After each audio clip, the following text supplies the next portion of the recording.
Hey everyone, thanks for tuning in to Near Disney. It's the Wednesday show, and we are so excited to once again come together and bring you the best of everything that's happening within a 25-mile radius of Cinderella's castle.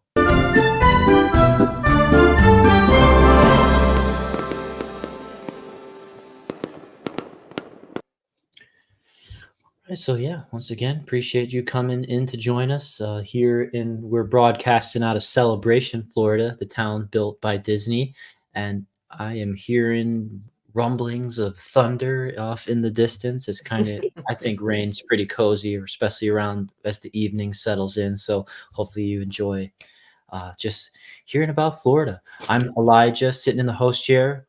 They call me the Prince of Real Estate here on Near Disney, and joined by my esteemed colleague.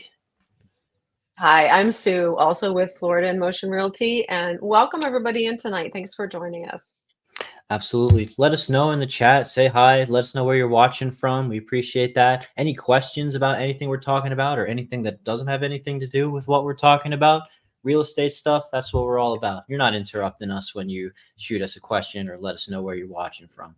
So I'll just throw it over to our first article then, Sue. You found some information on Disney, pretty topical. Let's get that launched up. Well, yeah. So apparently Magic Kingdom was the most visited theme park last year for in 2023, and it had an esteemed amount of visitors, 17.7 million visitors. And so to let you know that how that compares, Disneyland only had a half a million visitors. So that is an extreme amount. That is an extreme difference there. Definitely a difference between Magic Kingdom and the other parks, but they were still in the double digit millions. Universal was up there, Islands of Adventure, SeaWorld, Busch Gardens, both in the four point something million visitors. But it's just kind of a confirmation of how people want to come visit here. People want to move here. They want to live here, either full time or part time. And there's a lot of reasons to come visit us in Florida. There's certainly a lot of reasons to move. Me being a couple year transplant now, as of this last summer. So I can attest that I do miss family from where we moved, but I certainly do not miss the location. I am loving Florida. And but let me kind of just go over. I have a 10-point reason to come visit us and hit Walt Disney World for this year and next year.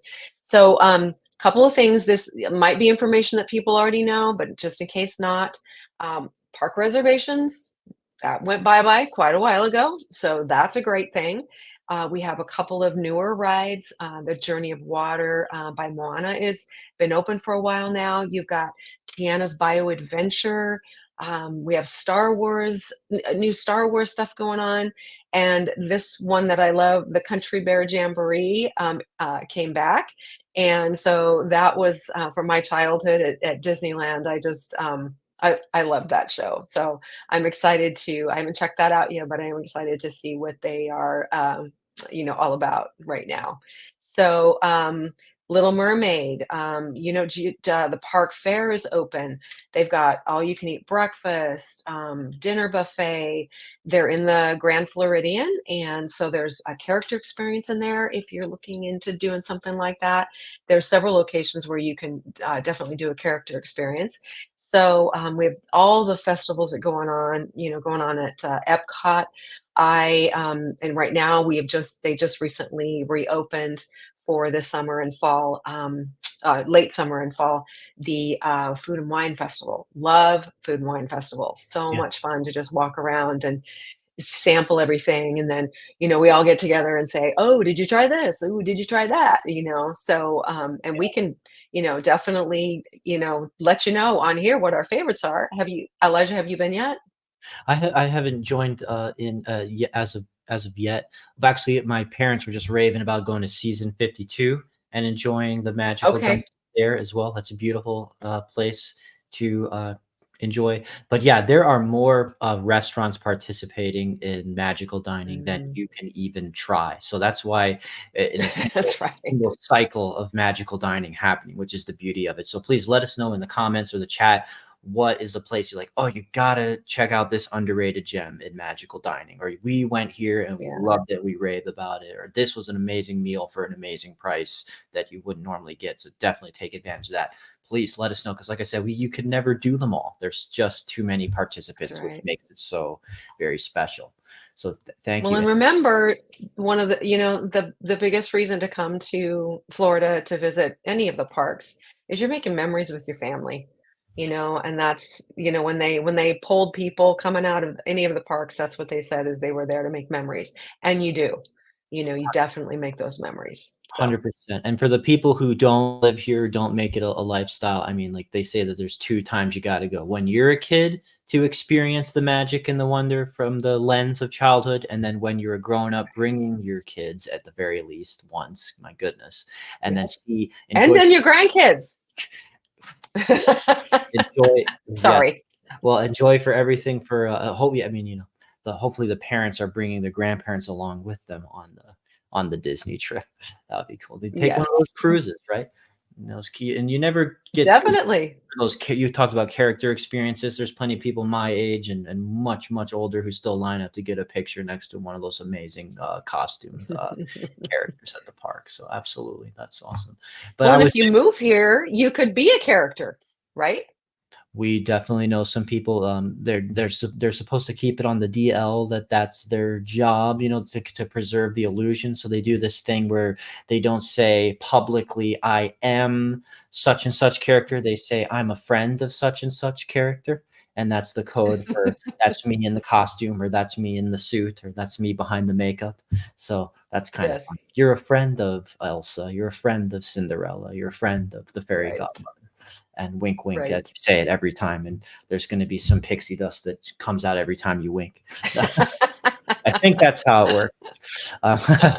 So but yeah, bookending what you were saying about the amazing experience of building those memories. I mean, you build memories every day when you live here, and That's right.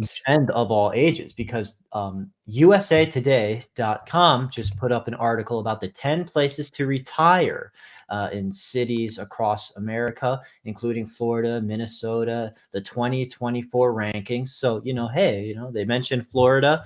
Maybe we could just take a peek at this list here. And all of a sudden, whoa, number one, Orlando. As far as the top three best places to retires go, and let's just see how they're singing our praises here. Warm winters, coastlines with beaches. I mean, Orlando's not a coastal city, but you just go like 30 minutes, an hour and a half in any direction, Very and far. you'll find some beach and lots of airports. Great to be visited by family when you're retired here. Like even where we're broadcasting out of Celebration, Florida, we're like 15-18 minutes away, depending on traffic, from the Orlando International Airport. So number one on a list of more than 180 cities, Orlando, living up to its reputation as a haven for seniors, as we were just talking about, a haven for children, building beautiful magical memories as well. There's no income tax, no estate or inheritance taxes, and according to the Mhm. rankings, it's the 20th cheapest for adult day healthcare. It also has the 11th best hospitals for geriatrics and ranks number one when it comes to home healthcare facilities per capita. When it comes to Mhm. recreation, it's the second best city for fishing facilities. People fishing everywhere, even in Celebration. Art galleries. I just bought some art not too long ago at Ocean Galleries, and adult volunteer activities. So, hey, people at retirement age still love to be active, still love to feel like they're involved and participating, and lending their talents and experiences meaningfully to the community. Oh, and hey, Miami, there's more Florida on the list too, right there. Then we get to Minneapolis, but we're not near Minneapolis. We're near Disney. So that's super cool to see Orlando recognized by USA Today as the number one city to retire. Let us know in the chat if you agree. Let us know if you have, if there's anything about this lifestyle that you are just loving about living near Disney, or if there's a favorite area to retire, like especially when they say medical, Lake Nona is around Orlando, and there's just a lot of like Mhm. hospital facilities and medical jobs around there. So that's really cool to just be able to live next to extreme good care. Even the Advent Health, we've done some I was videos gonna with them say, for mhm. just the Disney Town celebration. Advent is it's a great hospital. We've had the opportunity, I was gonna say, to visit there a few times, but the care has just been amazing. Really, really, really good care. That's how you know it's a special place when you say we visited the hospital. It's an Olympic-sized swimming pool, and they have a gigantic, like, multi-thousand square Mhm. foot, like, gym facility, and they Yep. it's like a resort. The hospital, Advent Health, is even bigger than this spacious, massive downtown for celebration. So moving on to another kind of fun topic that maybe appeals to the spirit of that relaxation and retiree, we're going to invoke the dearly departed Jimmy Buffett. It's titled an album A1A. Now the Florida Road bears its name. Mhm. So basically, Jimmy Buffett Memorial Highway dedicated in Key West on Friday. That's awesome. Virginia Cinderella on our team brought up this article because we're I think we're all parrot heads on the team. I think so. A1A, Florida's coastal highway, winds along the state's Atlantic coast and down to the Key West. Along the way, passing historic landmarks, Sleepy Beach, and fishing towns, tourist meccas and traps, condo towers, and high-priced homes. A good real estate around. Singer-songwriter Jimmy Buffett found inspiration, identity, and fame in Key West. Named his fifth studio album A1A. On Friday, the city of Key West formally rededicated A1A in Buffett's name and unveiled the new sign for the A1A Jimmy Buffett Memorial Highway. When Jimmy was Awesome. 25, his life forever changed as he drove down the A1A for the first time and found a home in Key West, said his sister, Lucy, who attended the dedication. So I'm sure he'd be humbled to be honored in this way, uh, Mhm. dedicating it as the Jimmy Buffett Memorial Highway. And you kind of see that it's got that beautiful beach backdrop and his name popping on the sign there. So that's cool. That's very cool. It's just, and we also covered the community that was kind of after his song's namesake, Margaritaville. You Margaritaville. and I Yeah. went down and created a cool video. Definitely check that out. Our film crew does an amazing job of going in and creating those evergreens. So go into the search box above after the stream, type in near Disney, and then Margaritaville, Florida, and you'll see how fun that Jimmy Buffett style resort was. So also wanted to throw it over to an article that was sent to us by Tanya. She's her I'm the Prince of Real Estate, and she is Elena, the Latin Princess of Real Estate and princess. And so she brought up about Gen Z renters because I think she's the youngest member of the team as of now, Yeah. and how they're using social media for home design tips.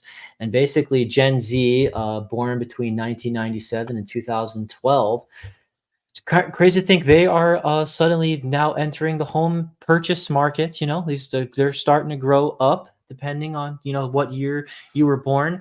Florida actually had the distinction of having the very first Gen Z congressman elected in the U.S.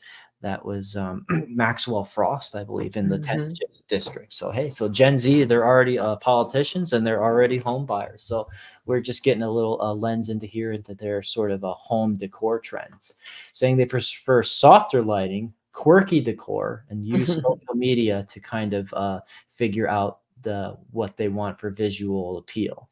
So as they're coming to own homes, some freshly minted adults are organizing their spaces with Strong preferences for ambient lighting. The interior design industry is seeing a surge in funky lamps, creative light fixtures, replacing the traditional white and yellow bulbs. So these people like to express themselves, or expressive generation. They also it extends to their love for food with which they've cleverly incorporated into living space. Heirloom tomato rugs, baguette shaped lamps, charcuterie board light switches. So a little bit. These guys are not afraid of kitsch. Is the thing.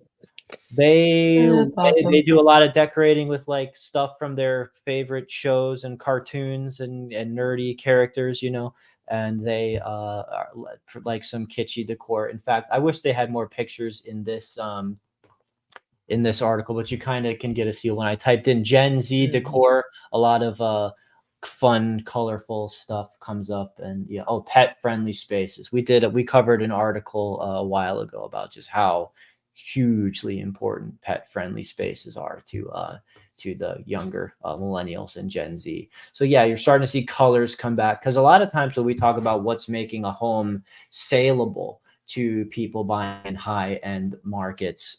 It's kind of like we want neutral as possible. We don't want wallpaper. We want gray walls. We want like brown engineered hardwood floor. We just want to make this like, white cabinets, white countertops. But Gen Z, maybe as they're entering the market, their taste is just a little bit more whimsical, and they would maybe just appreciate some more colors and accent colors as they describe in the article. It says, "Gone are the days when wooden floors and marble countertops stood as the ultimate status symbols." As these young adults are seeking, more affordable options, they're caring less about that and using multicolored peel and stick tiles, so they can just sort of get the illusion of the aesthetic without permanently altering the home and Right. committing to it.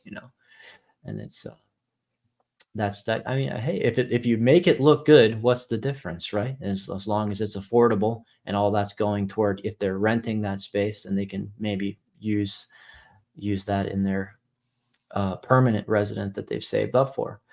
But Well, yeah, peel and stick tiles have been around for a really long time. So, and I know that they have definitely improved them.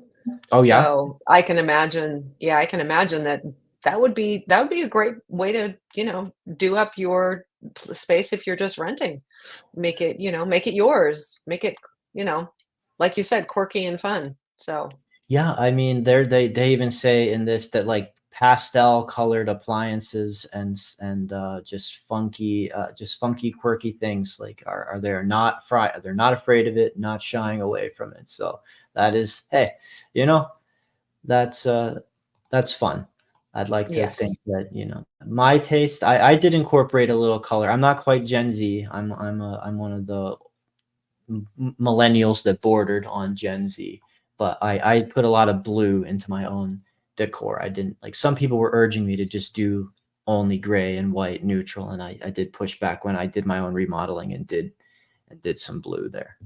So good. that's so Blue speak, is good.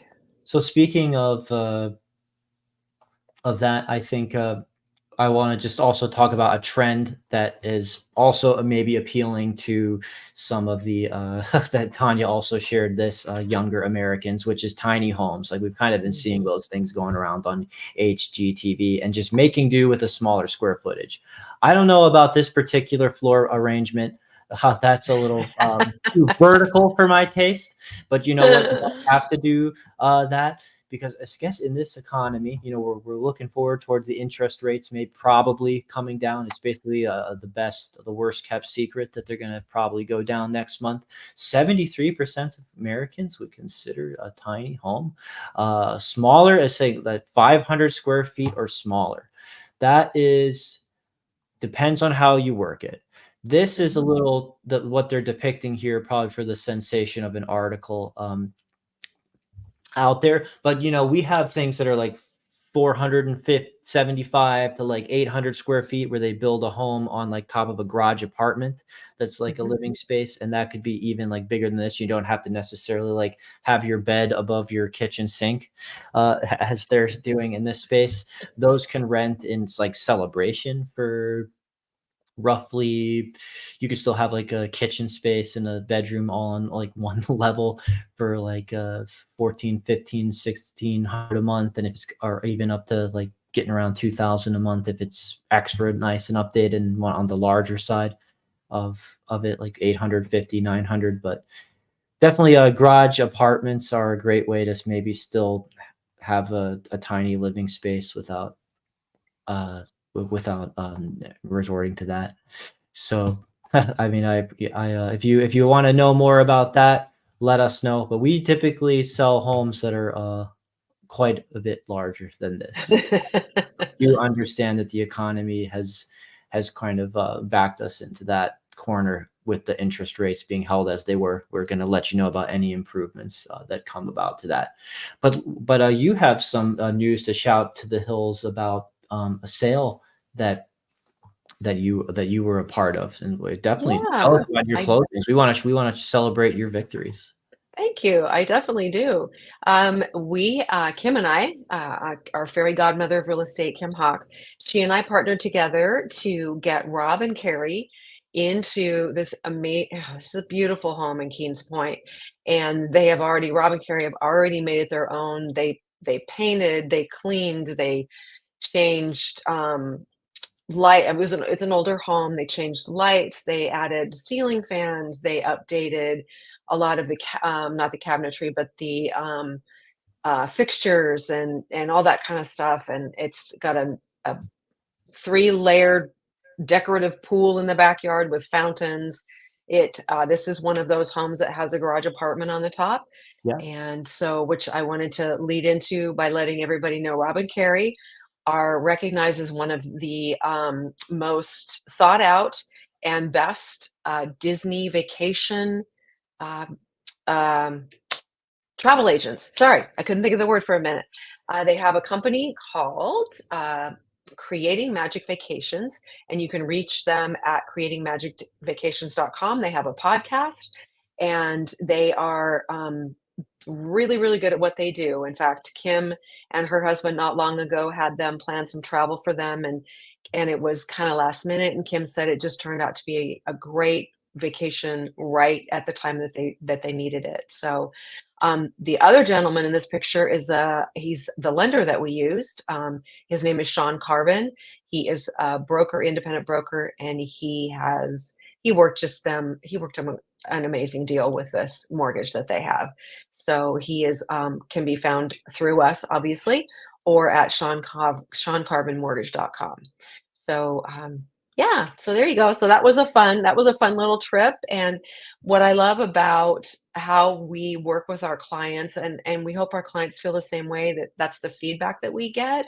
But the feedback that we do receive from them is it's a relationship that we've connected and built that's going to last. That picture was taken actually at their open house a couple weeks ago. And so we had a great time, met some wonderful people. One of them for sure, who has a really super unique type of business that I'm hoping to get on the show in the next couple of weeks. We'll Okay. keep that as a secret.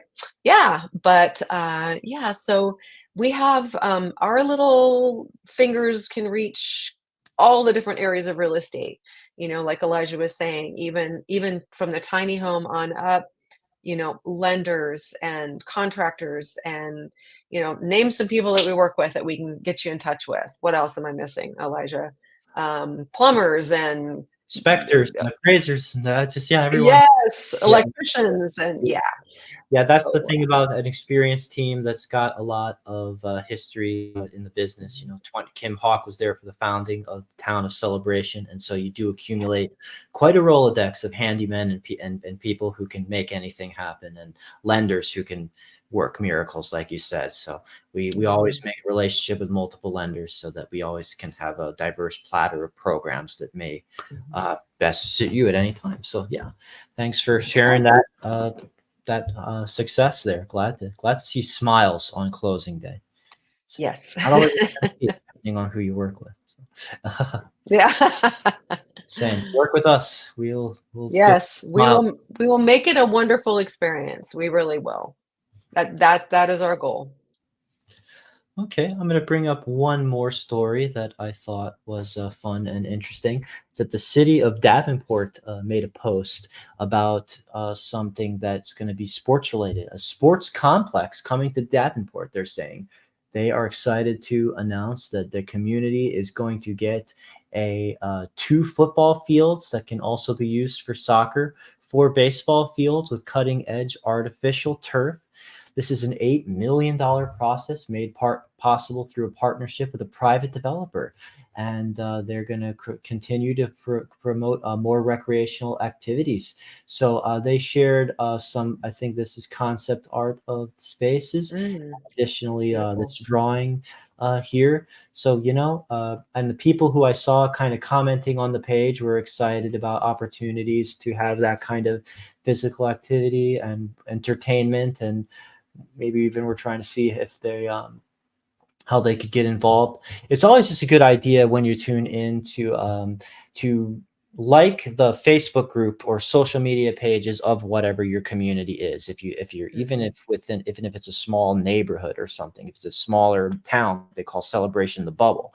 Like we have a strong presence on Celebration Porch where they're announcing everything that's happening with that community and what they're doing and events and what they're adding to it. And so City of Davenport's cool. They're spreading the word about this. I always encourage you to, yeah, you can participate and stay in the loop about everything that's cool because you don't want to miss out on what makes your own community fun and brought together with all those kinds of opportunities. Yeah. Well, job opportunities too. That's awesome for people who are trying to relocate here. Maybe Yeah, if you have, you're really involved in some type of sport, yeah, check it out and, yeah, that's your see, yeah, path. see If what they have that's to your offer. Yeah. skill set, that'd be looks like, Hmm. yeah, it's going to create some great employment opportunities, I'm sure. So we'll keep you posted on how all these things develop. So anyway, I think that's basically everything that we had prepared between the two of us. There's normally more Brady Bunch squares, but sometimes it's just a more cozy and one-on-one. So everyone watching, thanks for tuning in. Appreciate you. Happy to keep bringing you updates on everything within a 25 miles radius of Cinderella's Castle. Please like and subscribe and give your comments and suggestions. If you want to know anything more about a community or a neighborhood in the Orlando, Central Florida area, just go into the search box above on YouTube, type in the name of that neighborhood or town or city, and then type near Disney and see if we haven't done a highly produced video on it. If we haven't, you want to know more, ask for it in the comments. Don't think we won't Yes. create some high quality content just for you. And in the meanwhile, I'm going to leave it to Kim Hawk, the fairy godmother of real estate, to send us off. Take care. Good night, everybody. Bye.